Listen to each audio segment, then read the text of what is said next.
Assalamualaikum warahmatullahi wabarakatuh. Waalaikumsalam warahmatullahi wabarakatuh. Bismillahirrahmanirrahim. Alhamdulillahi rabbil alamin.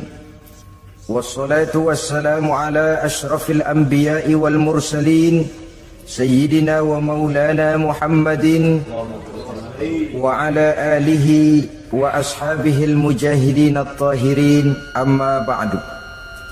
Saudara-saudara kaum muslimin rahimakumullah, pada pertemuan terdahulu kita sudah membicarakan orang-orang yang menjadi teman-teman setan dalam kehidupan di dunia ini. Maka pada pertemuan kali ini kita akan membicarakan tentang siapa yang menjadi musuh-musuh setan di dalam kehidupan. Dengan satu catatan, berbahagialah mereka yang menjadi musuh-musuh setan, tetapi celakalah mereka yang menjadi teman-teman setan. Bagaimanapun juga di dalam kehidupan ini, apabila orang telah memproklamirkan bendera permusuhan kepada kita, maka kita tentu seharusnya bersikap waspada dan mawas diri. Demikian juga iblis dan seluruh bala tentaranya yang terdiri daripada setan-setan. Mereka telah mengibarkan bendera permusuhan kepada Nabi Adam dan anak cucunya, kepada kita umat Rasulullah sallallahu alaihi wasallam. Akan sengsara dan celaka jika kepada iblis dan setan yang telah nyata-nyata mengibarkan bendera permusuhan itu kita mengadakan toleransi, mengadakan kerjasama, dan menjadi budak yang memperturutkan kemauan daripada iblis dan setan. Siapa yang menjadi musuh-musuh setan dalam kehidupan ini? Inilah pertanyaan berikutnya yang diajukan oleh baginda Rasul kepada iblis. Hai iblis, kalau teman-temanmu adalah seperti yang telah engkau jelaskan tadi, sekarang cobalah beritahu saya, siapa di antara umatku yang menjadi musuhmu dalam kehidupan ini? Atas pertanyaan ini iblis laknatullah menjawab, ya Rasul, musuh-musuhku di antara umatmu, pertama, anta ya Muhammad. Musuhku yang pertama adalah engkau, wahai Muhammad. Kenapa iblis mencatat Nabi Muhammad sebagai tokoh nomor satu dalam deretan musuh-musuhnya? Mudah difahami. Pertama, keberadaan Rasul merupakan rahmah lil alamin, rahmah bagi lingkungan. Yang kedua, beliau berfungsi menyelamatkan manusia dari tempat yang gelap gulita, dari tempat kesesatan menuju tempat yang terang benderang penuh berisi petunjuk dan hidayah dari Allah Subhanahu wa taala. Maka menurut iblis, inilah manusia perintang pertama atas segala daya dan usahanya menggelincirkan manusia ke jalan yang dimurkai oleh Allah Subhanahu wa taala. Kalau kita baca sejarah, risalah yang dibawa oleh Nabi Muhammad ini memang merupakan risalah yang membawa rahmah bagi alam sekitarnya. Ada sedikit perbedaan dengan risalah-risalah sebelum beliau. Sepertinya risalah yang dibawa oleh para rasul terdahulu itu mempunyai efek yang langsung pada kehidupan di dunia ini. Nabi Nuh misalnya menyampaikan agama. Hai umatku, ini agama. Umat menentang, turun banjir yang menenggelamkan orang-orang kafir. Azab diturunkan pada waktu itu juga, pada saat nabinya masih hidup. Jadi azabnya itu jenis cash, kontan. Nabi Soleh, hai umatku, ini agama. Mereka menolak, turun gempa bumi yang amat hebat menggulung orang-orang kufur. Nabi Musa, hai umatku, ini agama. Mereka menolak, sebagian ditenggelamkan di Lautan Merah, sementara sebagian lain dikutuk menjadi monyet-monyet yang hina, seperti diceritakan dalam Al-Quranul Karim. Lain dengan Rasulullah Sallallahu Alaihi Wasallam. Bagaimanapun kurang ajarnya umat yang dihadapi oleh beliau, bagaimanapun menentangnya jamaah yang dihadapi oleh beliau, azab tidak turun sepanjang beliau masih hidup. Ini merupakan jaminan dari Allah, wa ma kana Allahu liyu'azzibahum wa anta fihim. Allah sama sekali tidak akan menurunkan azab selama engkau wahai Muhammad masih hidup di tengah-tengah umatmu. Jadi keberadaan Nabi Muhammad merupakan jaminan keselamatan bagi umatnya. Selama beliau masih hidup, azab tidak turun bagaimanapun kurang ajarnya umat. Di sini sedikit bedanya dengan nabi-nabi terdahulu. Juga perbedaan dalam pola dakwah. Nabi Nuh ketika dakwahnya ditolak oleh umat, keluar doanya meminta umatnya ditenggelamkan. Tetapi Nabi kita ketika dilontari batu oleh umat, malah beliau mendoakan umatnya agar memperoleh hidayah. Oleh sikap yang semacam ini, wajar lalu iblis menganggap Nabi Muhammad sebagai musuh ranking pertama. Yang kedua, siapa musuhmu di antara umatku? Yang kedua kata iblis, musuhku Muhammad imamun adil, pemimpin yang adil. Itu yang akan menjadi musuhku di dunia ini. Putus asa iblis menghadapi pemimpin yang adil. Tipu dayanya tidak terkena, segala tingkah polanya tidak diperturutkan. Imam yang adil, pemimpin yang adil merupakan musuh daripada iblis laknatullah alaih. Apa sebabnya? Karena pemimpin yang adil mempunyai dampak dalam kehidupan di dunia ini. Melindungi orang banyak, menenteramkan orang banyak. Makin aman, tentram, tenang situasi dan kondisi, makin mudah orang melaksanakan ibadah. Makin tekun orang melaksanakan ibadah, makin dekat dia dengan Allah. Makin dekat manusia dengan Allah, makin jauh dia dari iblis. Sebab dua hal ini selalu kontradiktif. Jika kita jauh dari Allah, tentu dekat dengan iblis. Jika kita jauh dari iblis, harus dekat tentu dengan Allah. Dan begitu selanjutnya.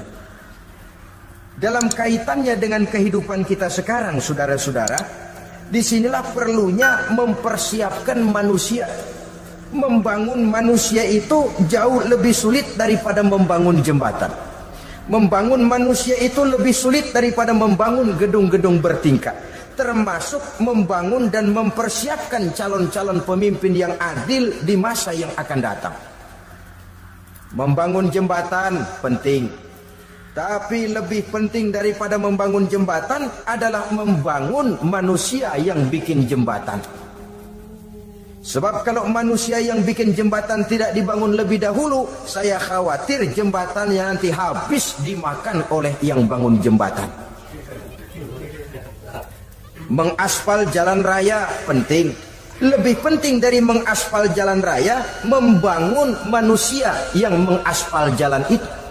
Sebab kalau manusia yang mengaspal jalan bermental rusak dan bejat, saya khawatir jalan belum selesai, aspalnya habis dimakan oleh yang ngaspal. Inilah pentingnya membangun manusia pembangunan. Semua tugas-tugas besar, semua pekerjaan-pekerjaan yang baik harus berangkat dari niat yang baik, berangkat dari hati yang bersih. Siapapun adanya kita, apapun profesi kita. Yang jadi kiai, marilah berangkat dari niat yang bersih. Yang jadi mubalik, marilah berangkat dari niat yang bersih. Niatnya itu mau menghidupkan Islam atau mau cari hidup jual Islam. Kalau mau menghidupkan Islam, mari sama-sama kita berjuang. Tapi kalau mau cari hidup untuk dengan menjual Islam, minggir saja daripada nanti bikin malu. Yang mengurus masjid, mari berangkat dari niat yang bersih. Ngurus masjid itu niatnya mau menghidupkan masjid atau mau cari hidup di dalam masjid. Kalau mau menghidupkan masjid, mari. Tapi kalau mau mencari hidup di dalam masjid, tolong minggir saja daripada nanti bikin aib. Yang jadi orang alim, mari berangkat dari niat yang bersih. Jangan memperjualbelikan fatwa, yang halal dikatakan haram, yang haram jadi samar-samar. Nanti membingungkan umat. berangkat dari niat yang bersih, membangun manusia. Pembangunan ini barangkali istilah yang lebih kena. Saudara-saudara kaum muslimin rahimakumullah, setiap kita pada hakikatnya punya bakat secara fitrah yang kita bawa. Bakat apapun kita ini punya. Saudara punya bakat jadi pemimpin, saudara pun punya bakat jadi pengkhianat. Saudara punya bakat jadi orang soleh, saudara juga punya bakat jadi orang salah.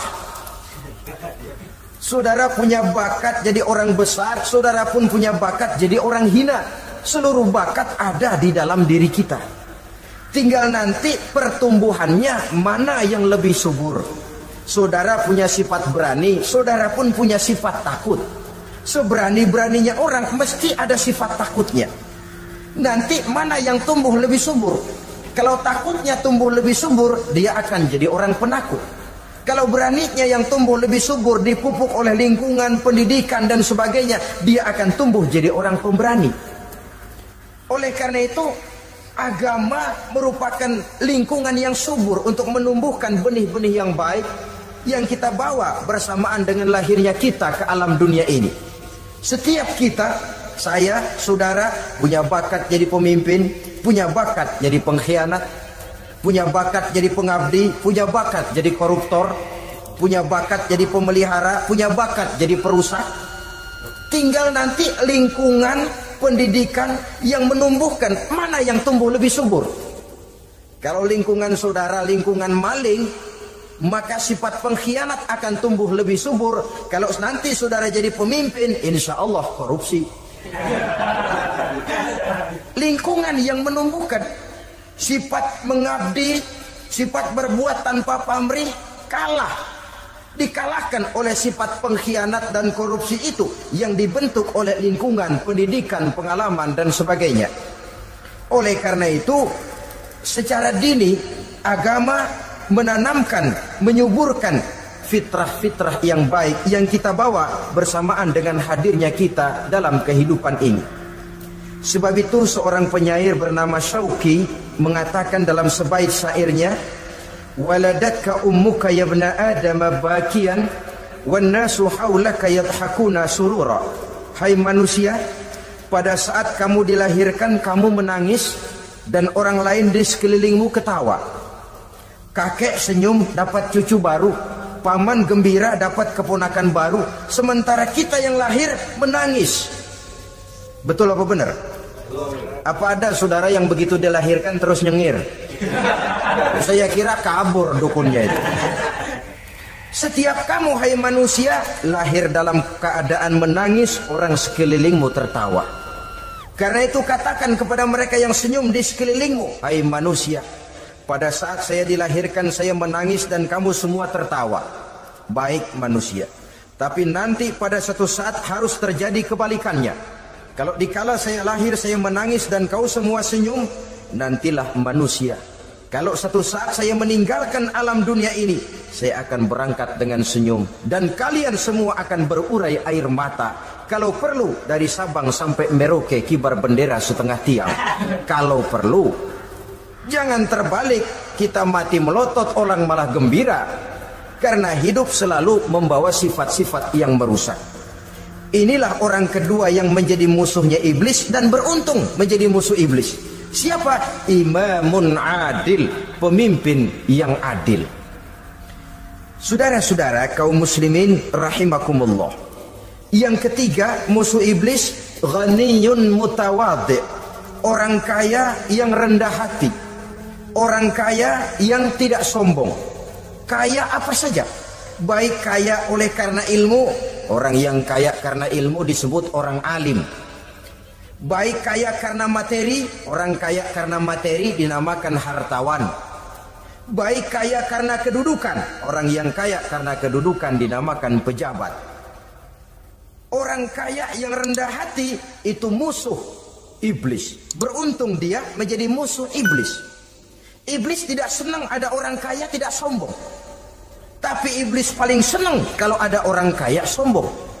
Lebih senang lagi iblis kalau ada orang miskin sombong. Masya Allah. Orang kaya sombong, walaupun iblis senang, orang masih bilang pantas saja dia sombong, kaya apaan aja punya. Udah miskin sombong, kira-kira yang disombongin apaan? Dalam segala bentuknya sombong ini Allah tidak senang, tapi iblis senang. Kenapa? Karena sponsor sombong iblis.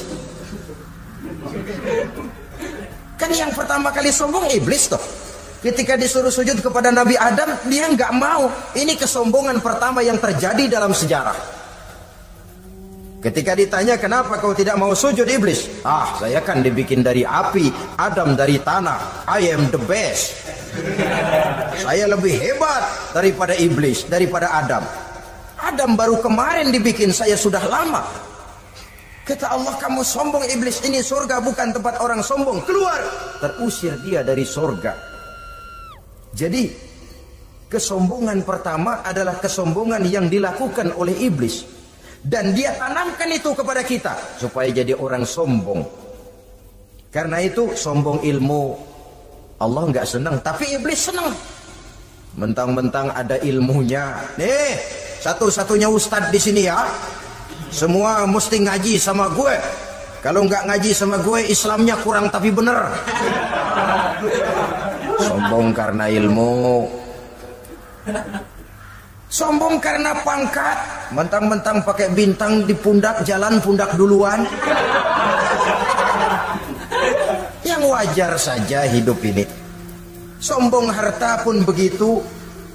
Kaum muslimin rahimakumullah. Orang kaya yang rendah hati dimusuhi oleh iblis, tapi dicintai Allah, dicintai Rasul, dicintai malaikat. Caranya bagaimana? Kembali kepada satu kesadaran bahwa pada saat terlahir ke alam dunia ini tidak ada yang pernah kita bawa. Kalau sekarang kita punya rumah, punya kebun, punya kendaraan, punya pabrik, punya segala macam benda, apa itu? Titipan. Pada suatu saat akan diambil kembali oleh yang menitipnya.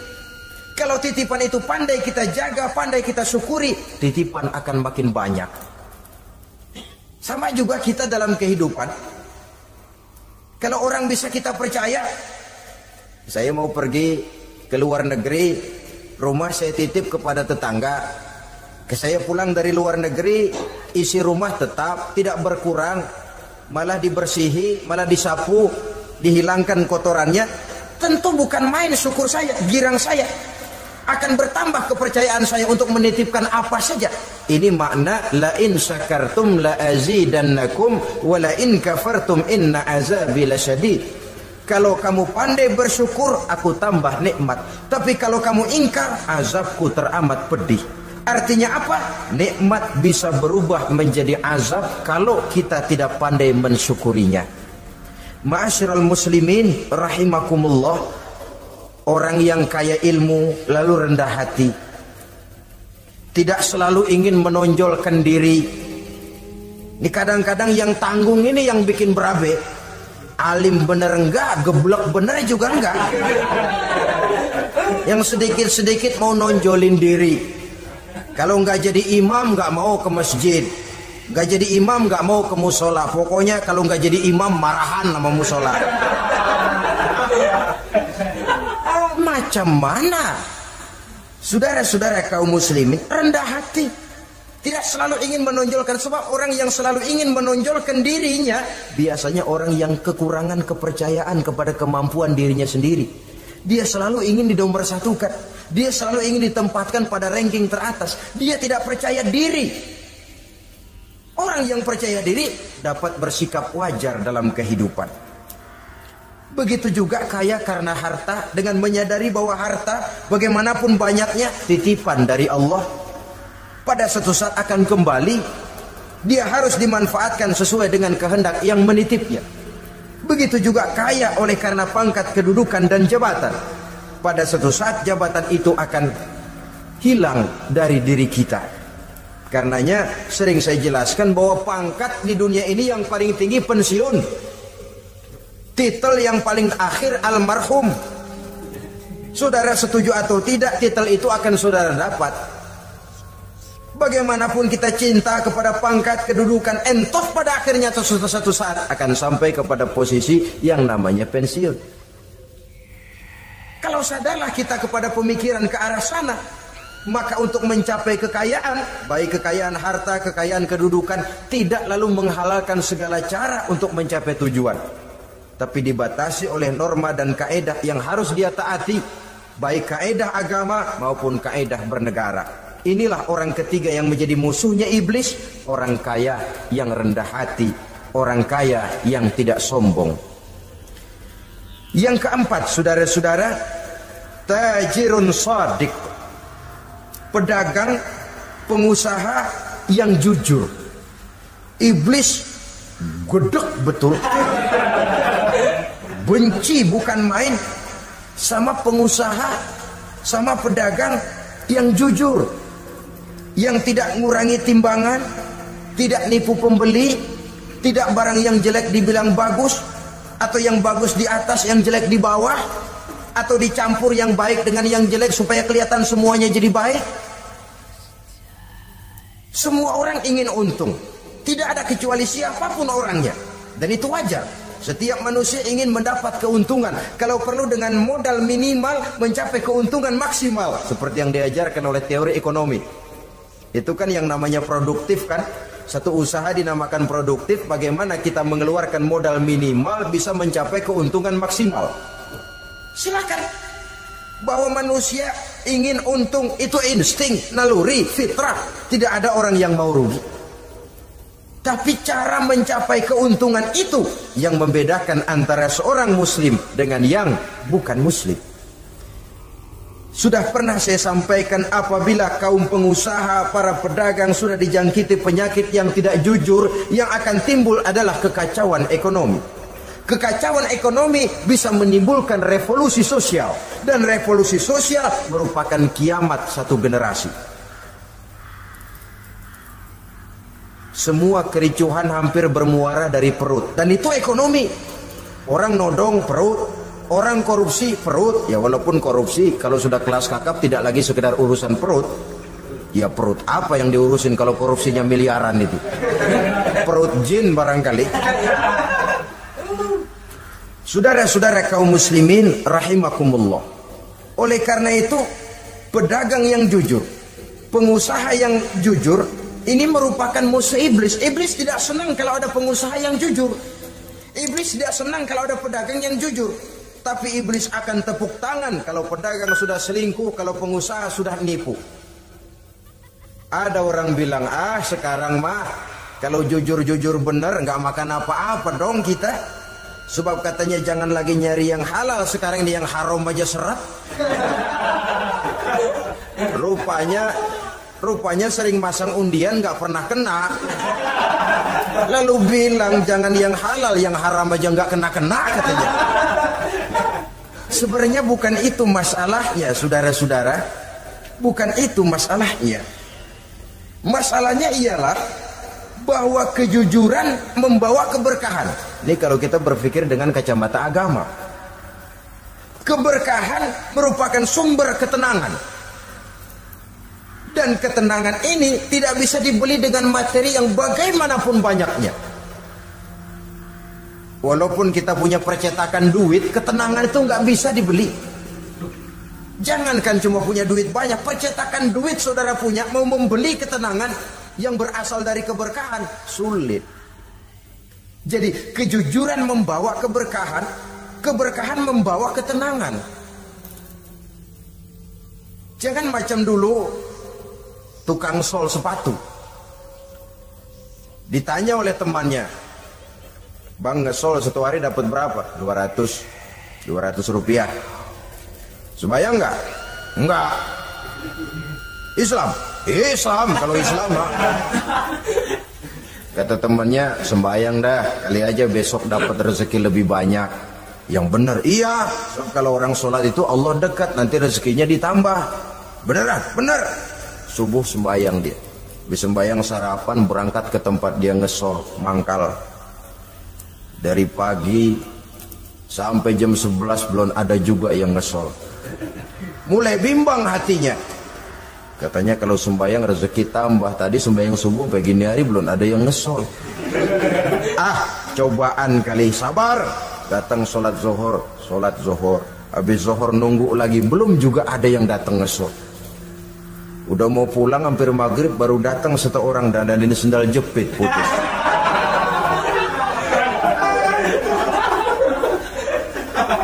Sudah bayar 25 rupiah, pulang dia si tukang sol ini, ketemu sama temennya yang nyuruh sholat tadi. Ditanya, bagaimana penghasilan ini hari? Apa dijawab? Gua kapok deh sembahyang.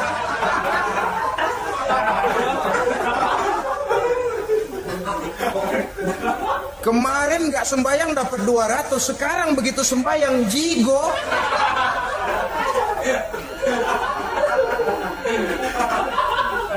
Dia tidak sadar bahwa dengan dari kacamata agama 25 rupiah yang membawa berkah jauh lebih baik ketimbang 200 uang panas. Dari kacamata agama 25 rupiah yang membawa berkah lebih baik daripada 200 rupiah tapi panas. Sebab panas menjauhkan kita dari ketenangan. Itulah sebabnya maka pedagang yang jujur, pengusaha yang jujur menjadi musuh setan dan beruntung. Sekarang jadi pengusaha jujur-jujur nggak dapat proyek, Pak. Kalau nggak bisa semur. Padahal agama sudah menjelaskan ar-rashi wal murtashi finnar. Orang yang nyogok dan orang yang disogok dua-duanya neraka. Kenapa? Join termasuk ta'awanu 'alal ismi wal 'udwan. Bertolong-tolongan dalam berbuat dosa dan kesalahan. Kalau hadiah, lain hadiah. Kalau sedekah, lain sedekah. Tapi yang namanya semir, suap, ar-rashi wal murtashi finnar. Saudara-saudara kaum muslimin rahimakumullah. Jadi pedagang yang jujur, pengusaha yang jujur merupakan salah satu roda perekonomian. Kegoncangan ekonomi akan menimbulkan dampak sosial yang sangat luas dan kompleks. Yang pada giliran puncaknya, dampak paling negatifnya, dia sanggup menggerakkan terjadinya revolusi sosial. Bukankah sebagian besar gerak hidup manusia dimotivasi oleh keinginan untuk mempertahankan kelangsungan hidup? Dan kelangsungan hidup artinya mulut. Mulut itu artinya perut dan itu artinya makan. Setelah itu mungkin baru pangan, baru sandal, baru dia berpikir pakaian dan sebagainya. Jadi karena dia merupakan penggerak roda ekonomi, pedagang yang jujur, pengusaha yang jujur mutlak diperlukan dalam kehidupan ini.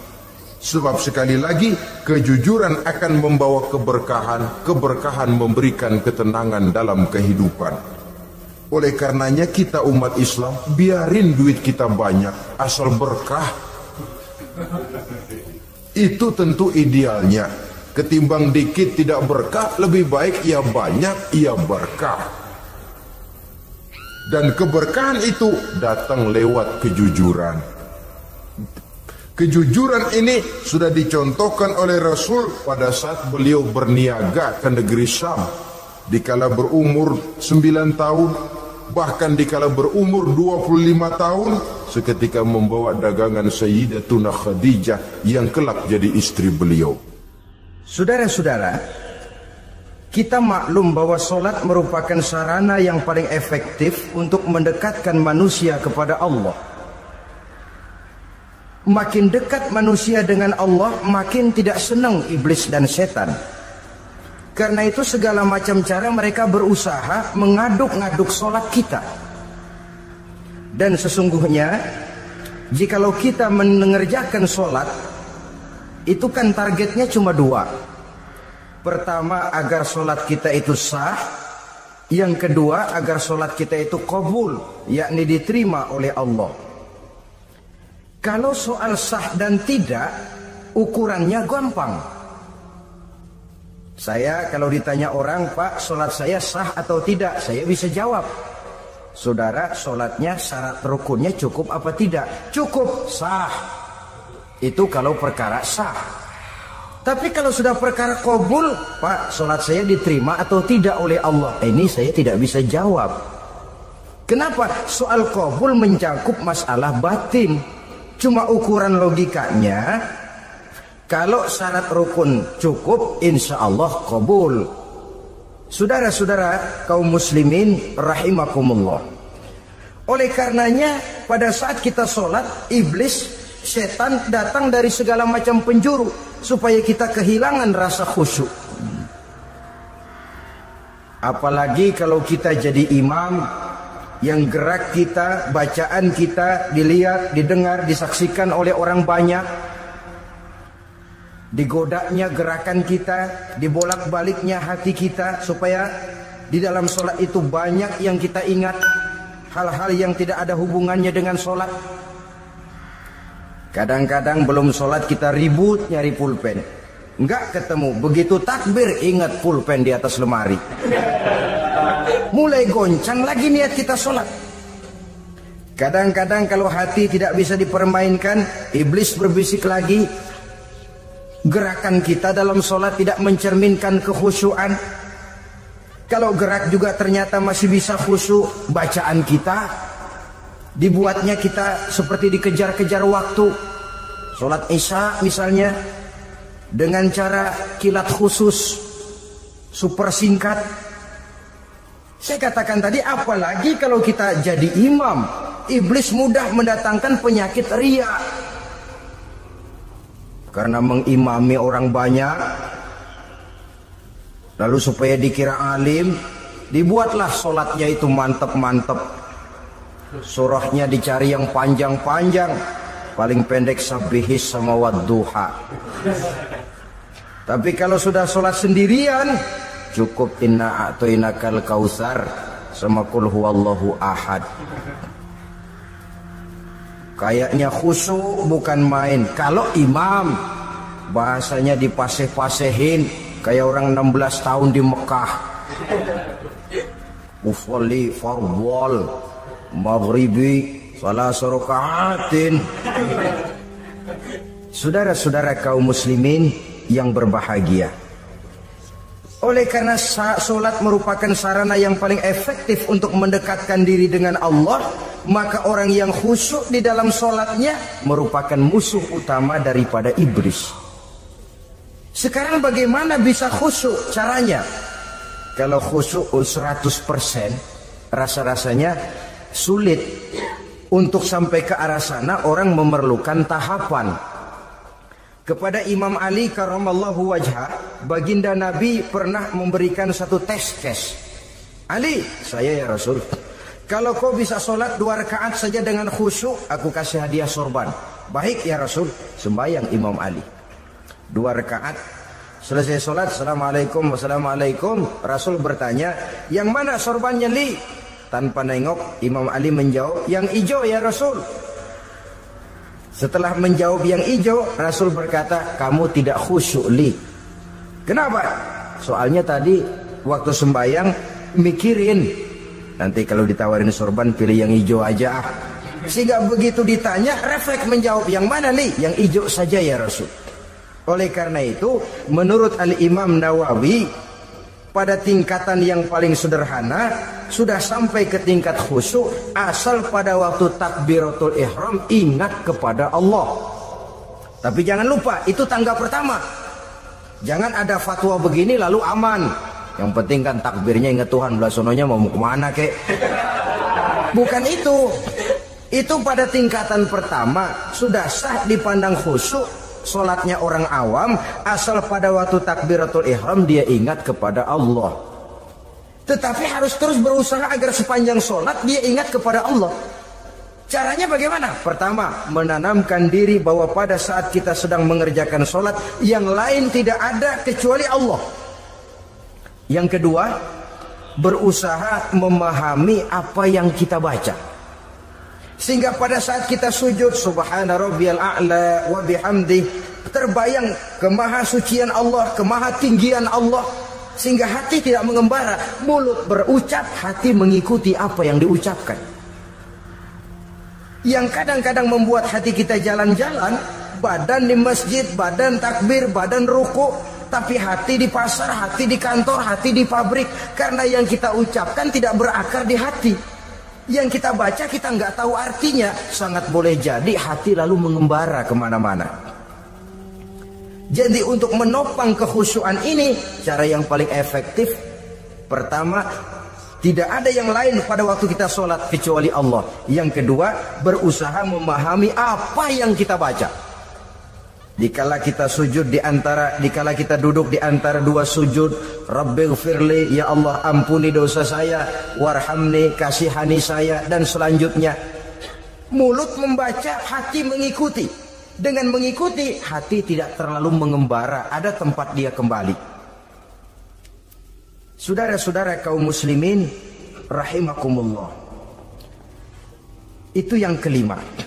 Yang keenam, yang menjadi musuh iblis, mukminun nasih. Orang mukmin yang suka memberikan nasihat. Orang mukmin yang suka memberikan petunjuk. Termasuk juru-juru dakwah, para mubaligh itu merupakan musuh utama iblis. Kenapa? Tiap hari iblis kampanye. Tiap hari iblis mengajak dengan segala macam cara yang kalau perlu dia berikan kamuflase. Dia berikan fata morgana. Kalau perlu yang haram dia bungkus dengan merek halal. Kalau perlu kejahatan dia bungkus dengan baju kebajikan. Istilahnya racun diberi merek madu. Dan itu wajar. Cuma kita tentu harus punya filter, daya saring positif agar tidak salah pilih. Karena iblis ini pintar betul. Kalau kita khusyuk dalam sholat, dia tanamkan kepada kita misalnya seperti tadi itu. Sholatmu memang hebat, khusyuk. Di kampung ini tidak ada orang yang sholatnya seperti kamu. Tertanam itu dalam hati kita, timbul ujub. Akhirnya, iya, gue lihat-lihat di kampung sini kagak ada yang sembayangi kayak gua. Nah, sudah masuk iblis. Jadi dia pandai mengikuti gerak hati dan irama denyut jantung manusia ini. Kemana kecenderungan manusia, ke situ dia masuk. Pendeknya iblis itu ibarat tukang joget, dia ngerti bener irama kendang. Saudara-saudara kaum muslimin rahimakumullah.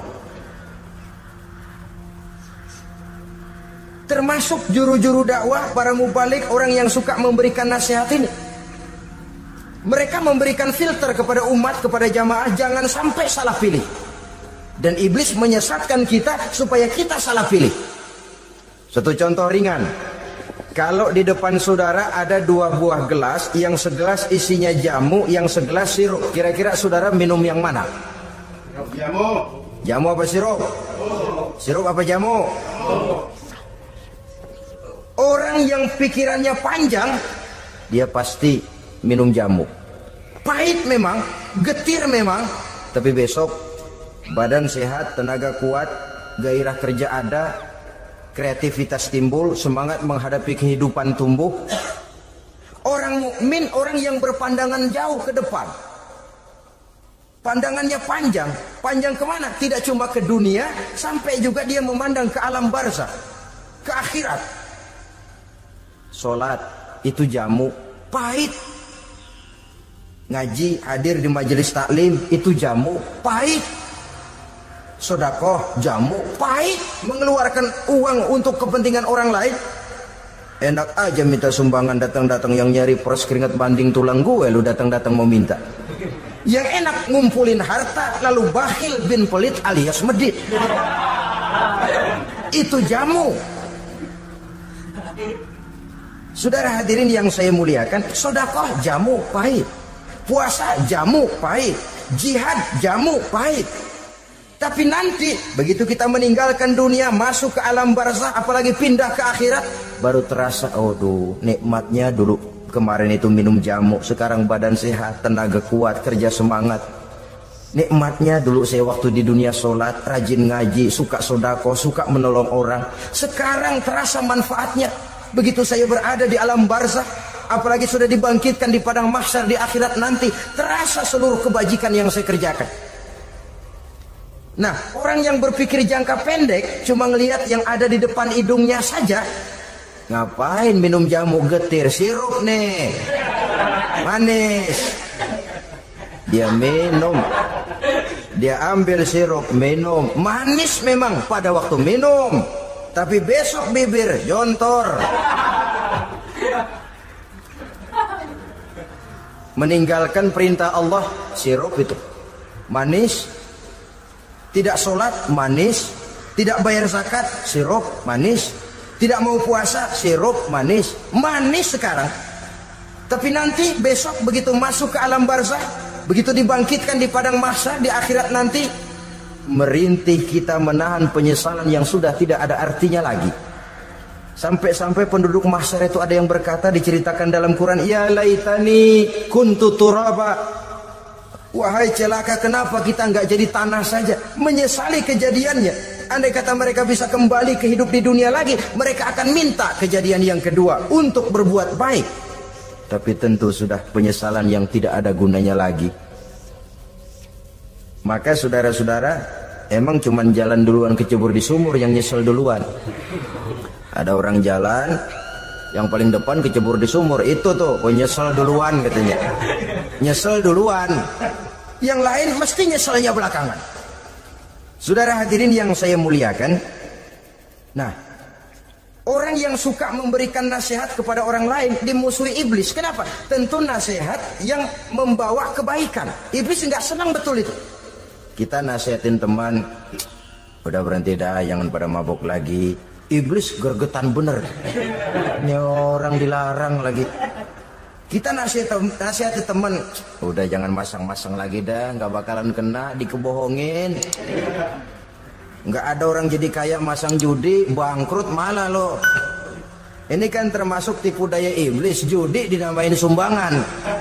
Itu sama saja itu, madu, racun mereknya madu. Judi dinamain sumbangan. Kalau Kang Beca pada nyumbang, kayak orang kaya lagunya.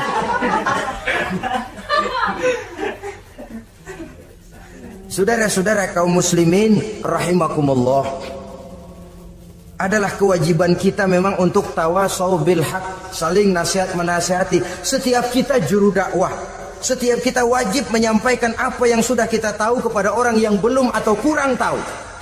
Saudara yang bisa bismillah wajib mendakwahkan bismillah itu kepada orang yang belum tahu bismillah. Saudara bisa Fatihah harus menyampaikan itu kepada orang yang belum bisa Fatihah. Persetan dengan orang lain.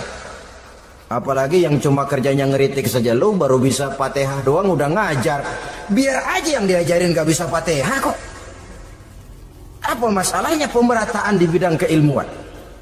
Sebab memang biasa penonton itu selalu lebih pandai menilai, kayaknya lebih pintar dari yang main. Sama saja orang nonton bola ngomel melulu, padahal dia sendiri belum tentu bisa main. Dengerin orang pidato pun begitu, monten bisa. Wah, kalau dia yang pidato 1 jam kayak semenit. Tapi kalau si Ano tuh kita udah pegel belum juga mau berhenti. Monten bisa, coba dia suruh pidato udah 1/4 jam masih ama ba'du.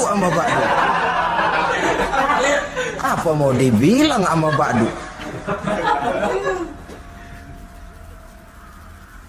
Yang ketujuh,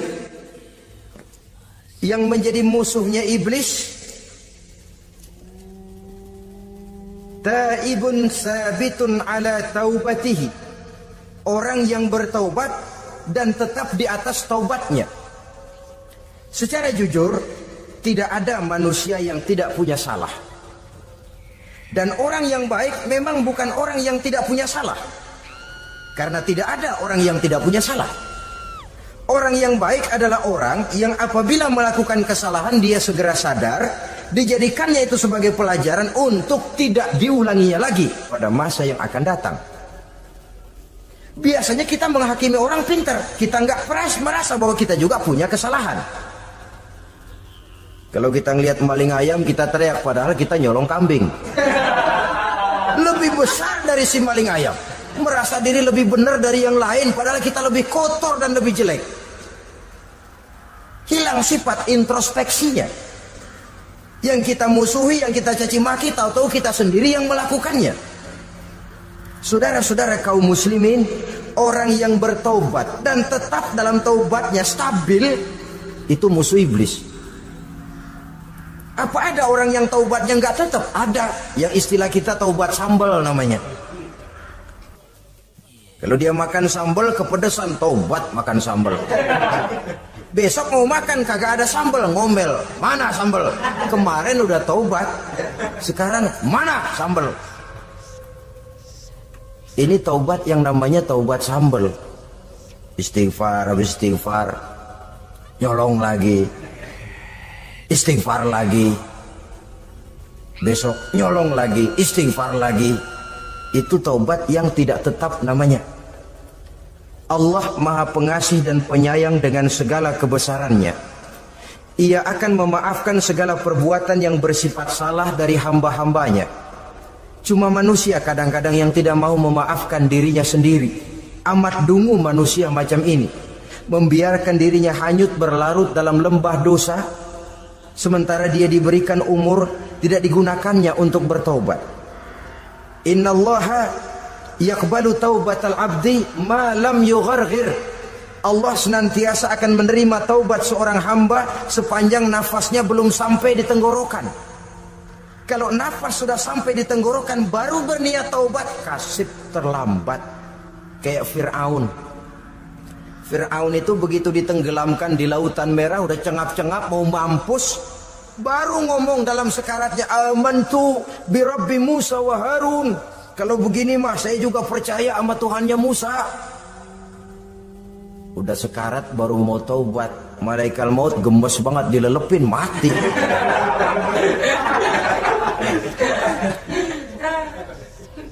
Nah, kepada adik-adik remaja, biasanya kalau sudah bicara taubat, pikiran kita, taubat mah urusan 70 tahun ke atas. Kita masih lama ini.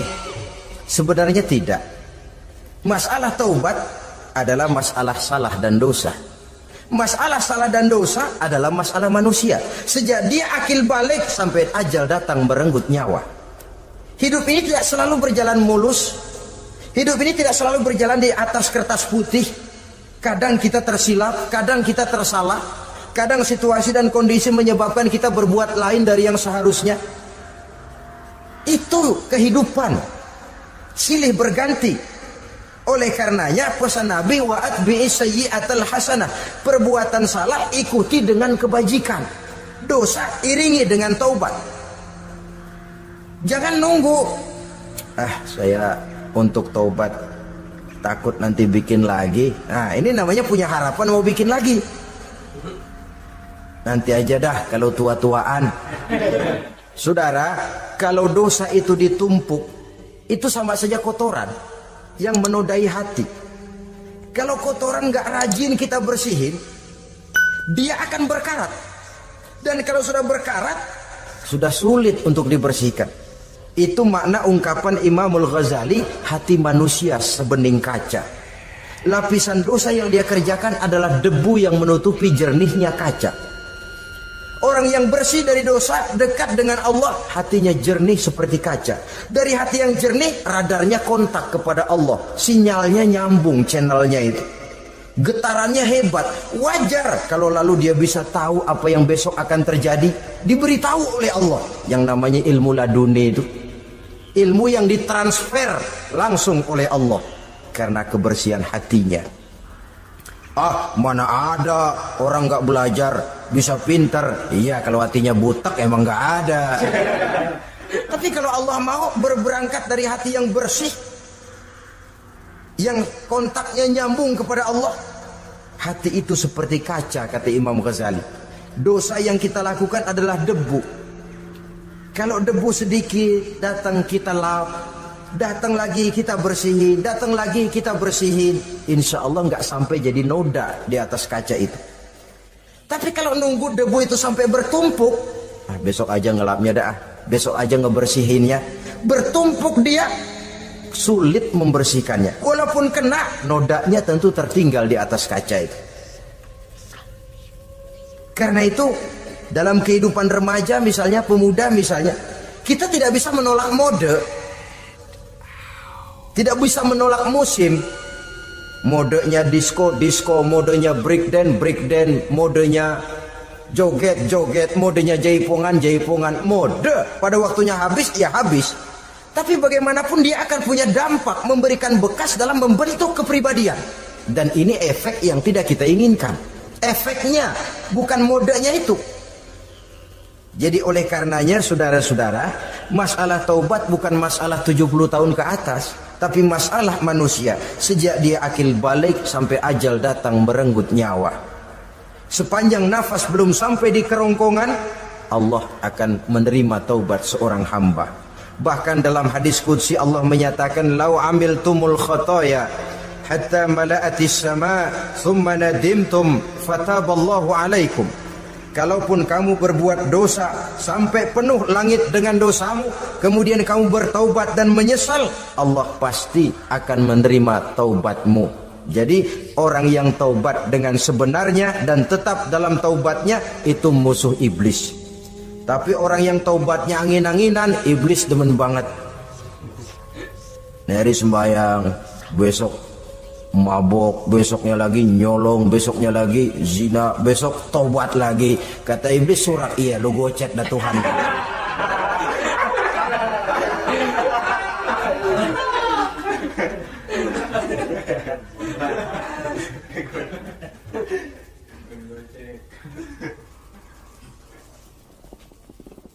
Selanjutnya yang ke-8, musuh iblis, musuh setan, mu'minun yudawimu 'alat taharah.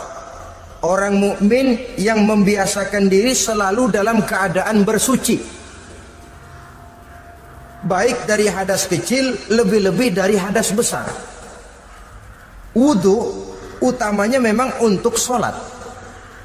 Tapi membiasakan wudu dalam kehidupan sangat baik sekali. Mau ke kantor wudu dulu, mau ke pasar wudu dulu, mau ngajar wudu dulu. Apa sebabnya? Karena dalam keadaan suci, orang ada sikap memelihara kesuciannya. Kalau kita naik PPD pagi-pagi gelantungan, kalau punya wudu, hati-hati, kesenggol perempuan juga sayang sama wudu. Tapi kalau nggak punya wudu, jangan kesenggol, kita nyeruduk. Ada semacam sikap apik di dalam kehidupan ini. Karena itu biasakan wudu untuk menjaga kebersihan diri, kebersihan zahir, kebersihan batin, belum lagi kemanfaatan di akhirat. Sebab kata Nabi, "Inna ummati ya'tuna yaumal qiyamah ghurran muhajjalin min asaril wudu." Umatku di akhirat nanti akan datang menghadap Allah dengan muka berseri-seri, bersinar-sinar dari sebab sering wudu. Sehingga tidak usah mengaku pun Rasul akan memanggil karena muka yang sering tersentuh air wudu ini. Mu'minun yudawimu 'alat taharah. Orang mukmin yang selalu membiasakan diri berada dalam keadaan suci, berwudu. Kita lihat ajaran wudu ya. Dari sejak bacaan-bacaannya saja itu sudah membawa manfaat. Lalu dari segi bahwa kita manusia sering tersilap melakukan dosa-dosa kecil. Dosa-dosa kecil itu oleh air wudu dia rontok. Tangan kita suka colak-colek. Pada saat membasuh dua tangan, Allahumma inni as'alukal yumna wal barakah wa a'udzubika minasyu'mi wal halakah. Dosa yang ada di tangan itu rontok. Mata kita suka pelotot-pelotot, nggak karu-karuan. Pada saat membasuh muka, nawaitu raf'al hadasil asghar. Dosa yang ada di mata rontok. Dari segi pembersihan batin. Belum lagi dari segi pembersihan zahir. Sehari semalam kalau 5 kali saja kita terkena air wudu, itu sudah menjaga kesehatan dan kebersihan. Saudara-saudara kaum muslimin rahimakumullah. Yang ke-9, orang yang menjadi musuh iblis yaitu mutawarra'un anil haram. Orang yang memelihara diri dari yang diharamkan oleh Allah. terpelihara dirinya, terpelihara yang dimakannya, yang diminumnya dari jenis-jenis yang haram, baik sedikit maupun banyak. Jangan cuma teriak haram waktu sedikit, tapi giliran banyak halal. Sama saja orang dikasih tahu, itu ada cerita anak-anak, Pak Haji punya anak main judi, dikasih tahu, Pak, anak bapak main judi, astagfirullah katanya. Tapi menang Pak, alhamdulillah.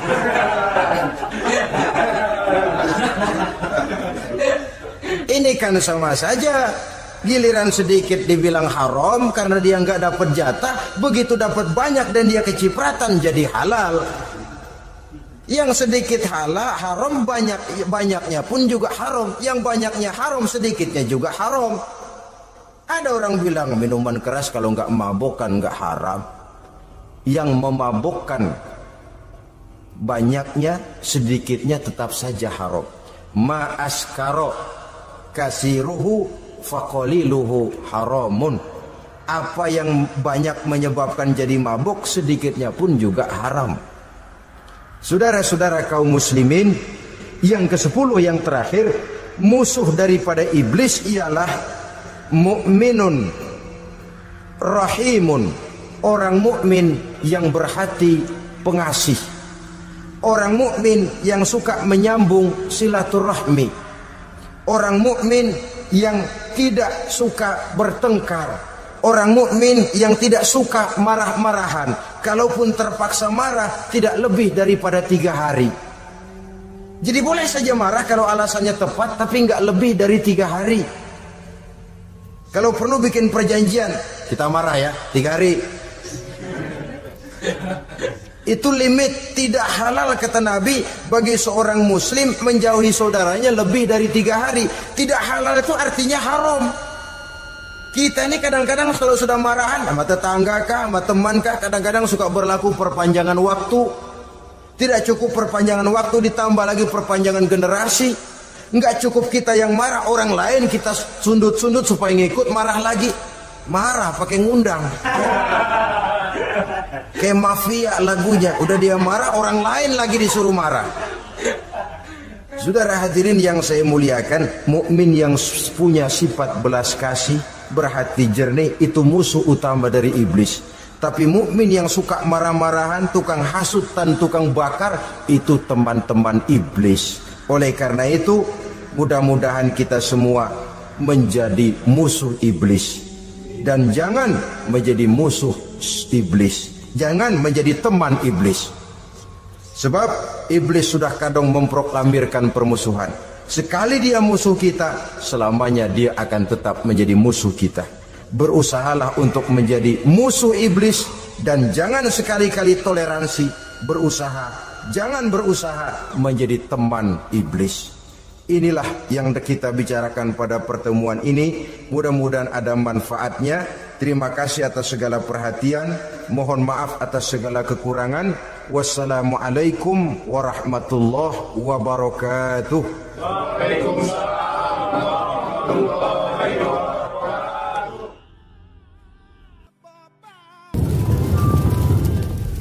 Sekian dan terima kasih.